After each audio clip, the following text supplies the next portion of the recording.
Once again, Pakistan has attempted to misuse an international platform to push its tired and baseless Kashmir propaganda.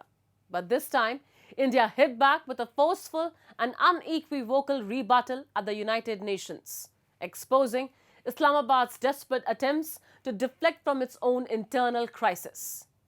During a UN Security Council debate on peacekeeping reforms, India's permanent representative, Ambassador Parvathaneni Harish, called out Pakistan for hijacking discussions with its misleading claims. His message was clear: Jammu and Kashmir is and will always remain an integral part of India.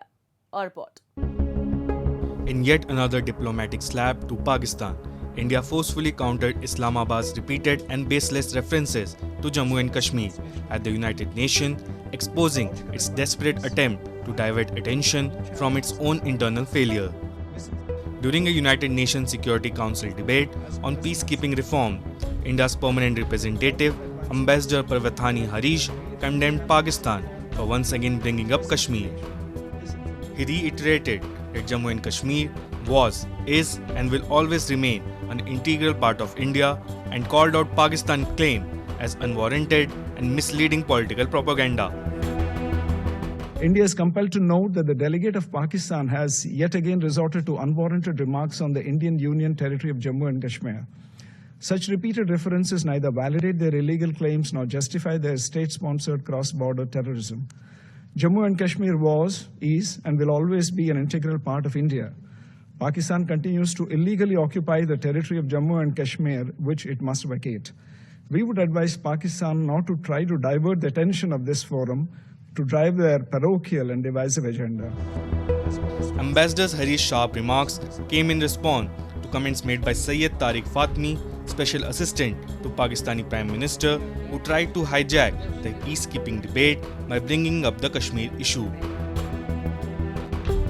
India's response was swift and firm, making it clear that Pakistan's constant references to Kashmir serve no purpose other than to mask its own governance failure and widespread human rights violation.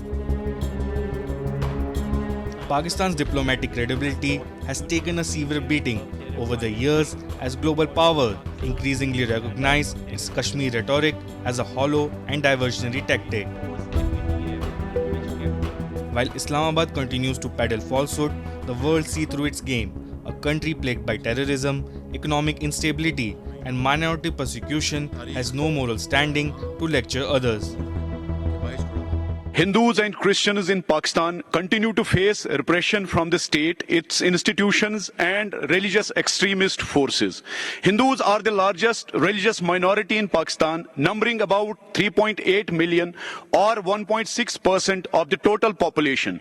Due to the rise of extremism, violent incidents against Hindus have increased manifold in the 4 decades. Young Hindu girls are repeatedly kidnapped and forced into marriages with men from the majority community who are often twice their own age and coerced to convert. There are also regular attacks on Hindu temples, and authorities do little to stop such horrendous attacks. Hundreds of members of Christian community have become victims of false blasphemy cases which carry the death penalty.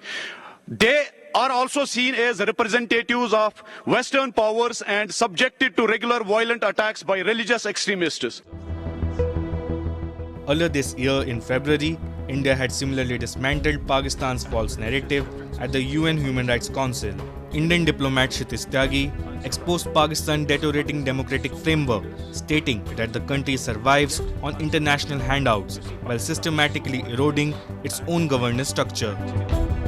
India further underscored the importance of genuine peace and stability in the region, emphasizing that Pakistan must first put an end to its support for cross-border terrorism before attempting to discuss peacekeeping. New Delhi also reminded the global community of Pakistan's history of harboring UN-designated terrorists, a fact that directly contradicts its attempt to portray itself as a responsible international actor.